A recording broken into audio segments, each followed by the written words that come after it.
So the opposition is very disappointed that the government is failing to manage the parliamentary program successfully. We're sick of it. Today we saw a fasty being pulled on the Parliament where the selection committee had sent a bill, the unclaimed monies bill, to committee. The government started the second reading before that report from the selection committee was given in order to stop it being able to be referred to the committee for any meaningful investigation.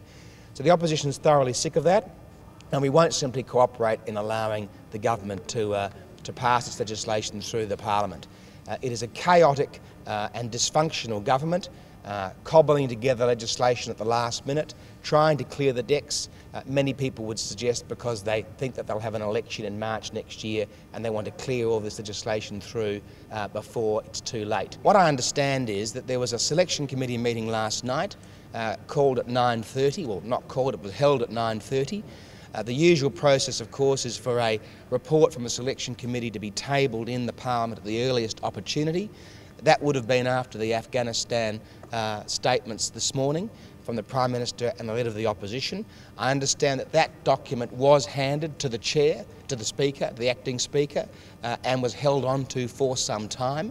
In fact, held on to until after the unclaimed money bill was begun in its second reading, and of course that then technically means that that the report of the House Committee into these matters is basically a dead duck. On another issue, are you expecting Parliament to sit into the weekend when it holds its final sitting week, or maybe sit for another week in terms to try and pass some of the MyEFO legislation that the government needs to pass to try and get its budget into surplus? Look, the government is in chaos in terms of its program, and the opposition has been quite reasonable about this, but we've got to the point where there is just example after example of the government introducing legislation demanding it be debated and passed the next day. Now, it's not the opposition's fault that the government doesn't want the Parliament to sit. This week we're sitting 17 weeks. When I was first elected in 1993, we were sitting typically 21, 22 weeks. The government doesn't want to sit because when the Parliament sits, their complete failure of having an economic strategy.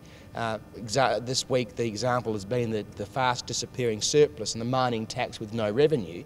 When Parliament sits, they are held to account in question time by the opposition. The government is, as usual, operating on a wing and a prayer.